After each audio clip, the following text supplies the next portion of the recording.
This conference will now be recorded. Hi, everybody. Welcome to Ann Ortelee's Weekly Weather. Let me get my pointer options up. I'm Ann Ortelee, and this is the week of January 21st to January 28th in the year of 2024.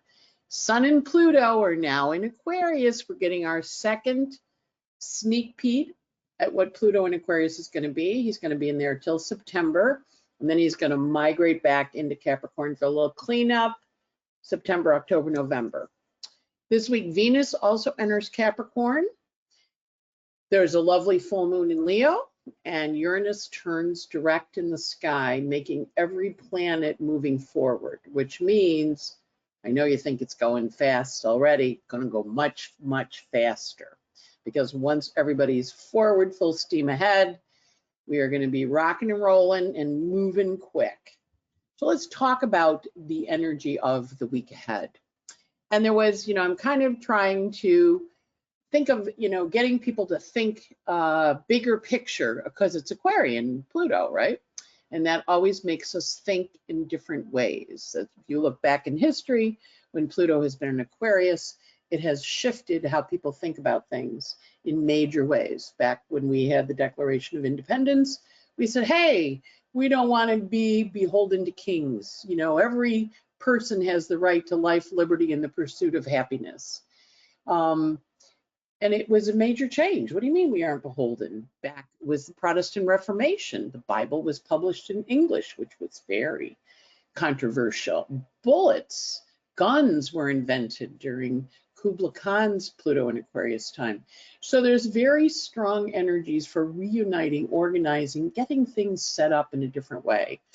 So I'm going to be adding thoughts to your brain as we do this weekly weather. So this week, special topics in calamity physics, which is a book by Marisha Pessl.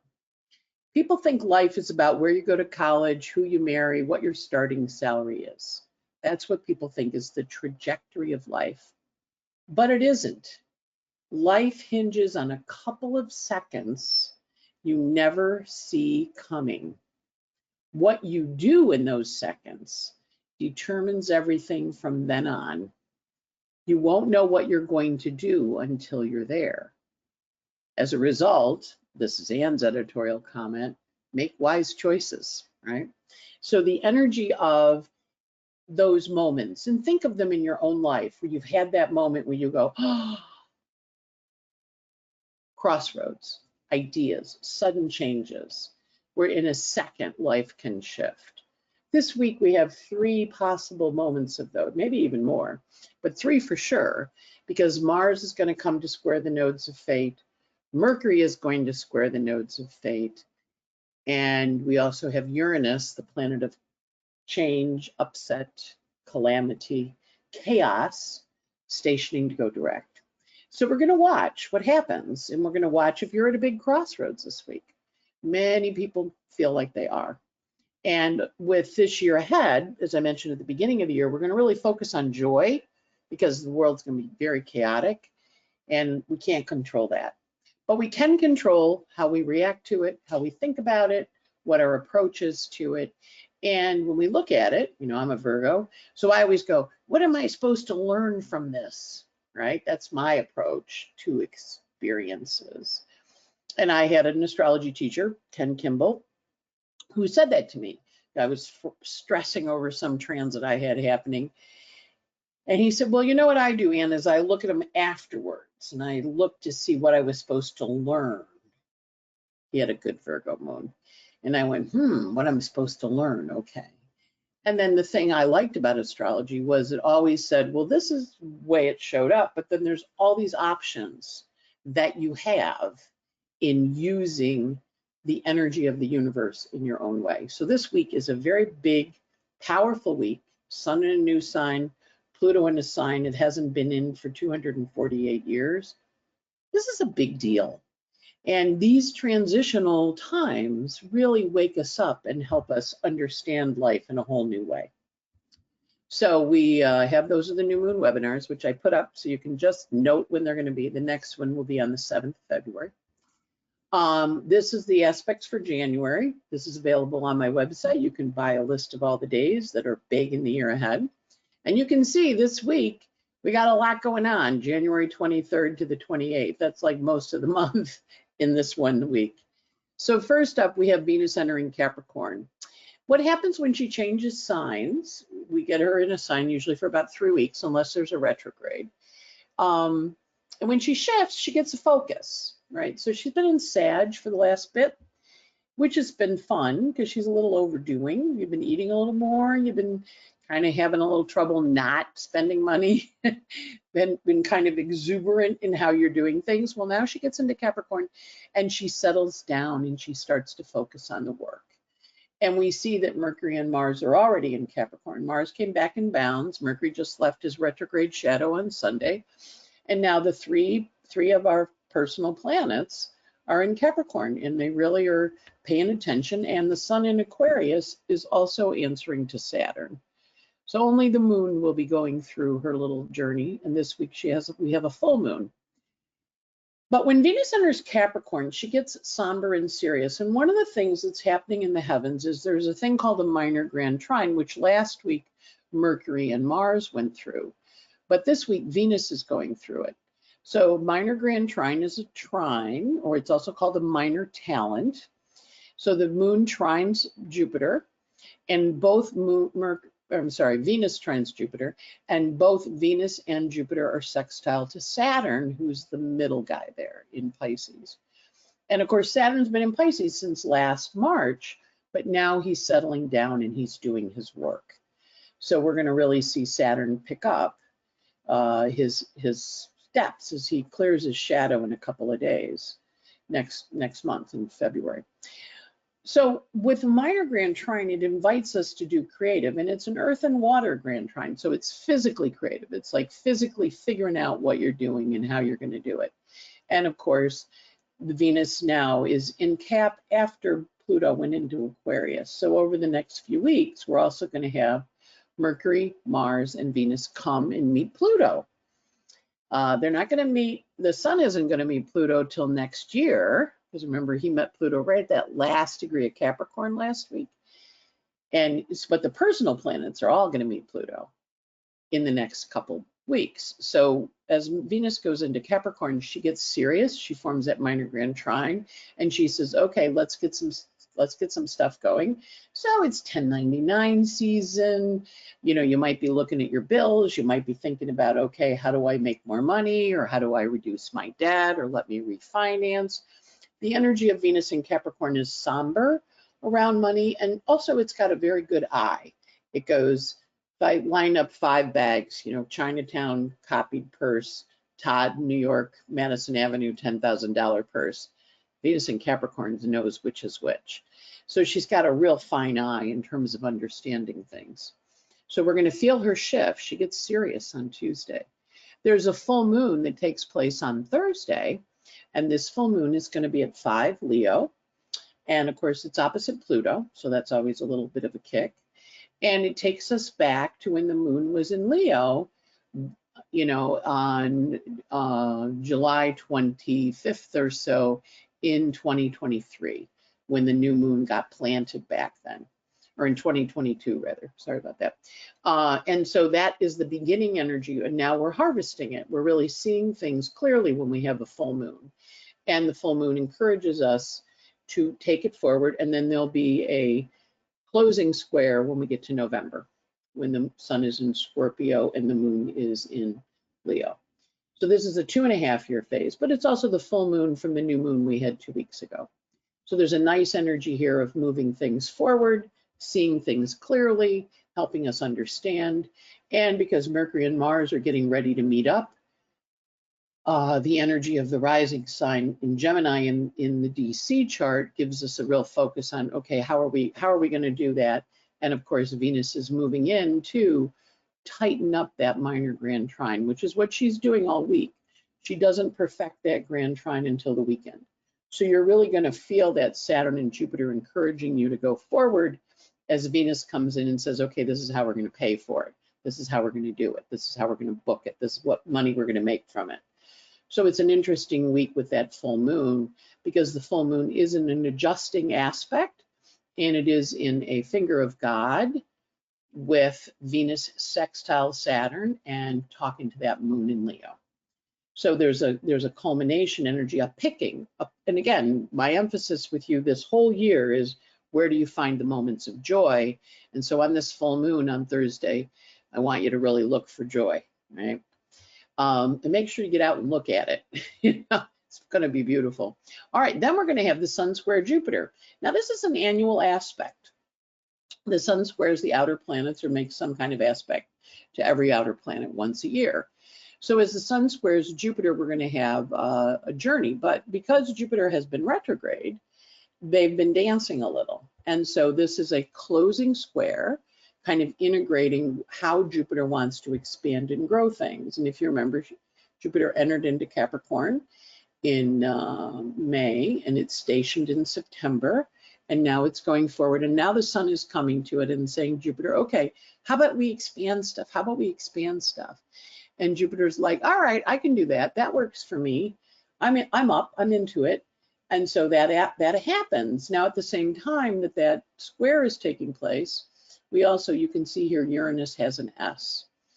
All week long, we're going to be feeling Uranus stopping.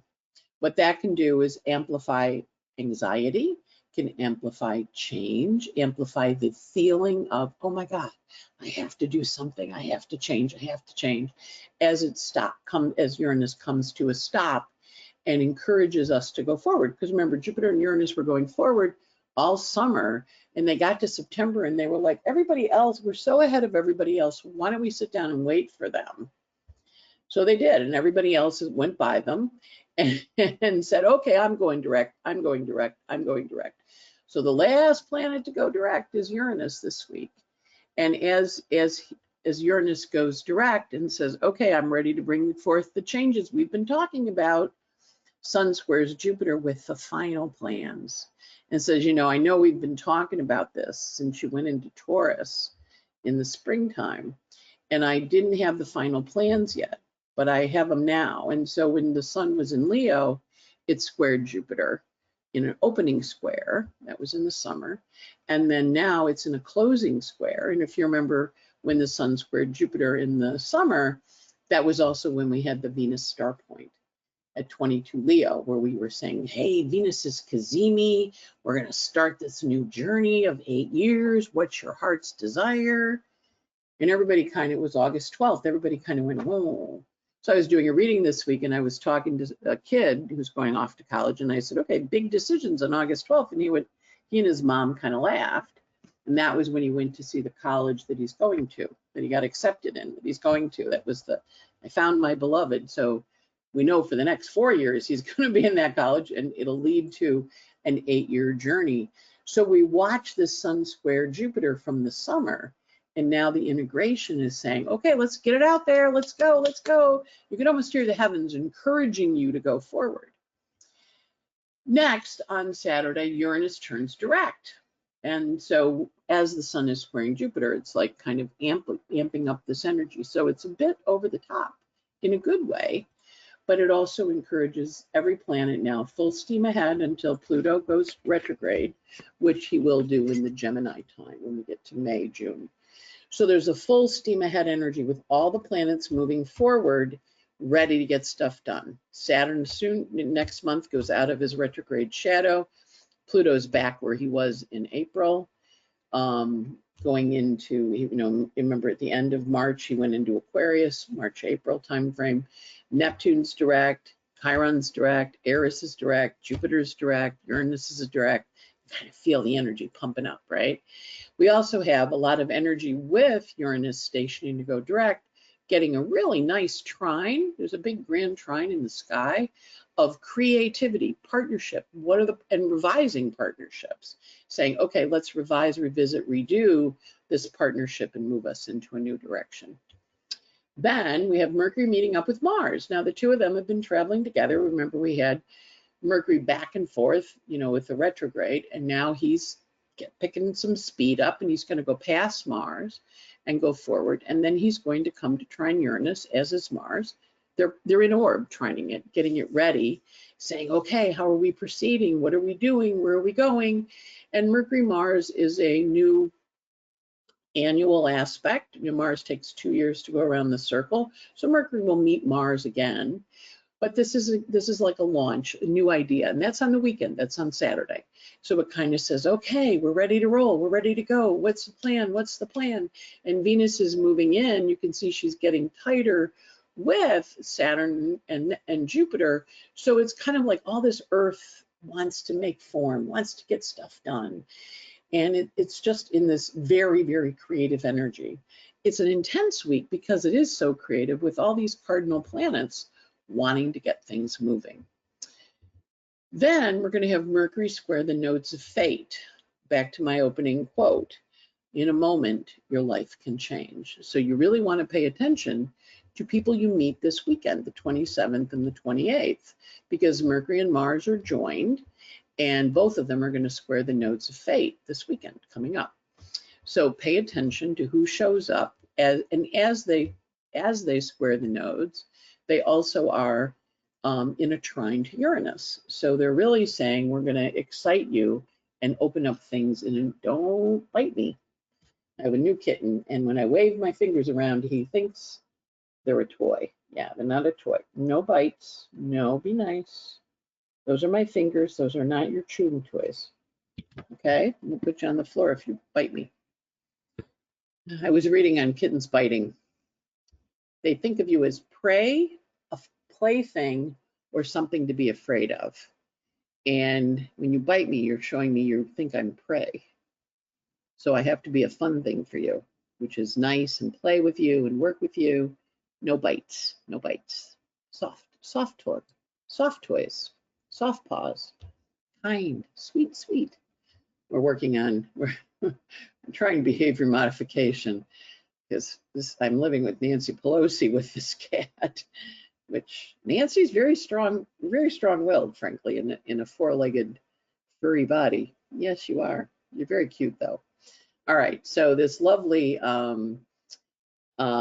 Mercury square the nodes encourages us to make choices in terms of direction, and then later in the day, Mars is going to square the nodes. Again, taking action and moving things, and that's on Sunday. Venus is sextile to Saturn. And again, she's building to it all week, but it perfects. The sextile perfects on Saturn. It's a closing sextile, forming that minor grand trine with Jupiter, but it also is building. It wants to put down roots. Earth and water like to build things, and they want to create. Then we have Mars squaring the nodes on Sunday. Now, in my case, I'm having some friends arrive Sunday night. I'll be going to the airport and picking them up. They'll be flying at that time, actually. So they'll probably take off around that time. And so Mercury and Mars square the nodes on the weekend. Again, pay attention to who you meet.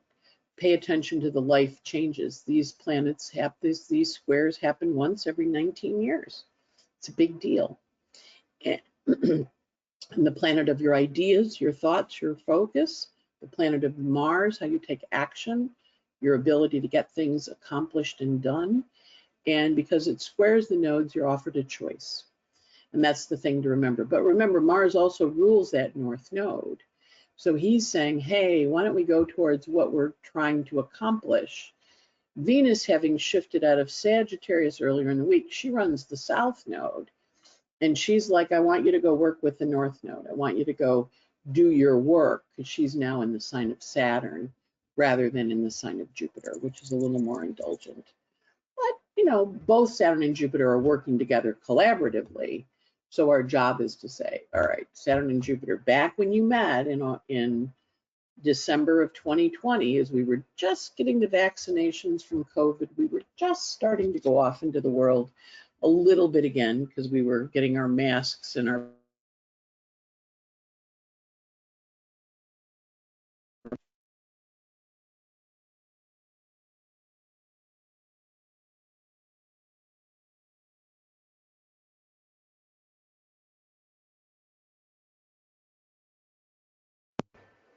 there's a bug in GoToMeeting. It keeps scanning the microphone and saying new hardware detected, new hardware detected.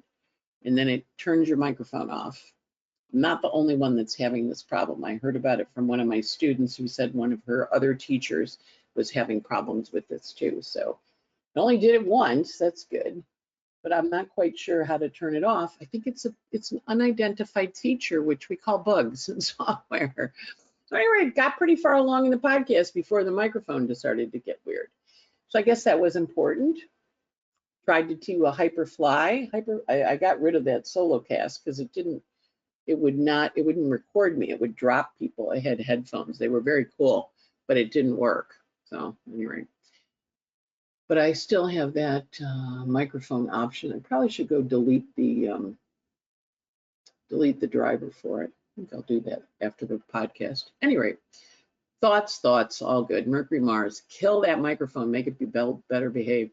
So with Mars squaring the nodes, there's choices. With Venus ruling the South Node in Capricorn now, she's getting serious. She's saying to that South Node, we really need to wrap this up. We need to move this off into the energy. And if you've noticed the whole week, grand trines in Earth, making things happen, which is what we love about those grand trines.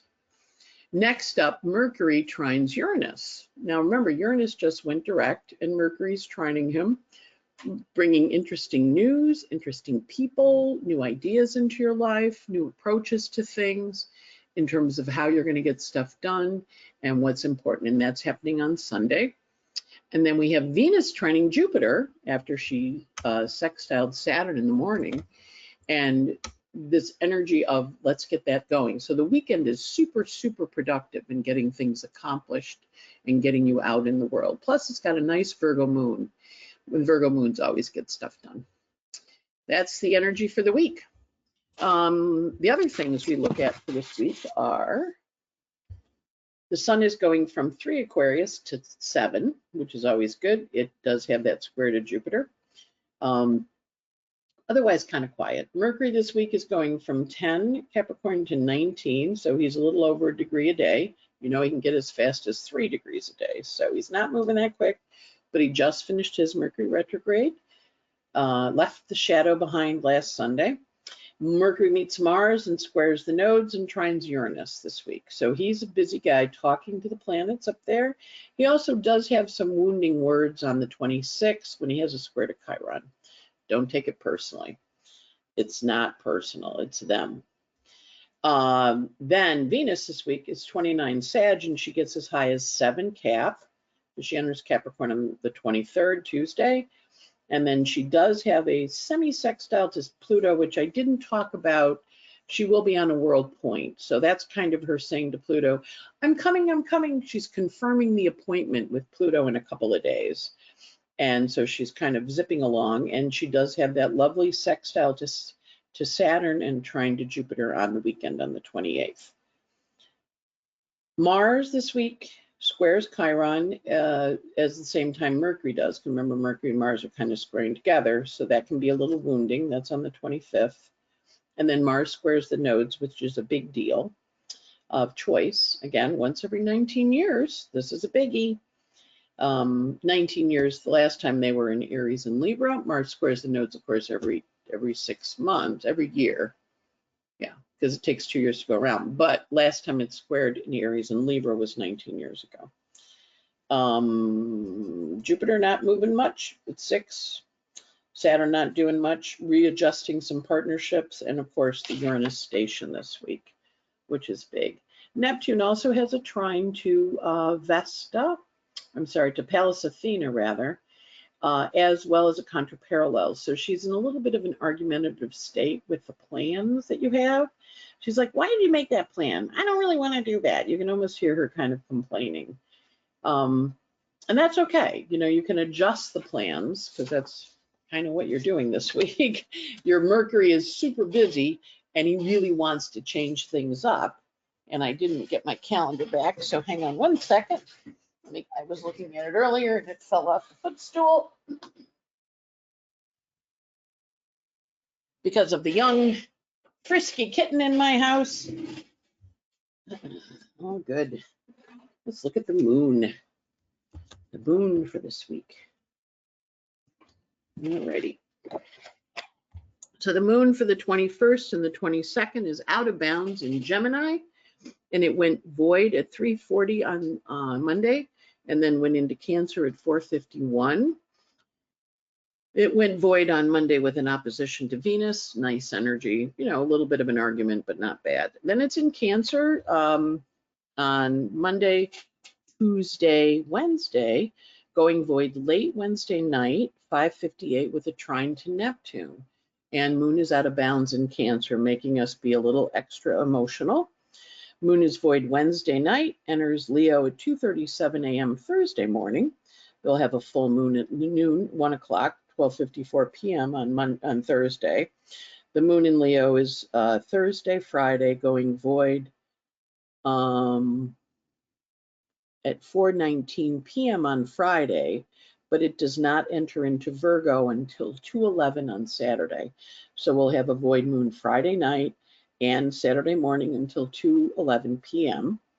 And when the moon goes void, it goes void with a square to Uranus after that full moon and as Uranus stations. So we know the back end of the week going to be busy, as well as the weekend, because the Mercury and the Mars are in square to the nodes, plus Mercury and Mars meet up, plus just a lot of hoo-ha. Moon goes into Virgo on Saturday afternoon at 2:11 p.m. It will be in Virgo on the 28th and the 29th, going void at 6:20 p.m. with an opposition to Neptune. And so the Virgo moon is a busy moon, and it also has that dreamy exit plan of the opposition to Neptune.